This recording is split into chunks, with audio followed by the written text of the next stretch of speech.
400-500 نفره پشت و رو کردم. کسایی که میخورن توف برو توف برو. فکت اول،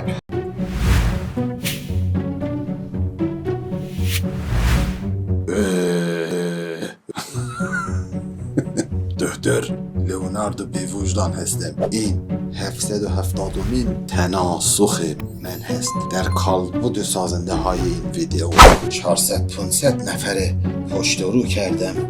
ببخشید درمان کردم تا حالا. خلاصه خواستم بگم اینجا تو این کانال به هیچکی رحمم الهمه جمندتی کان بخوره 70 آبادشی مسخره میکنیم اینجا. البته فقط کسایی که میخورن و به شعور ملت توهین میکنن ها، نه همه ها. خلاصه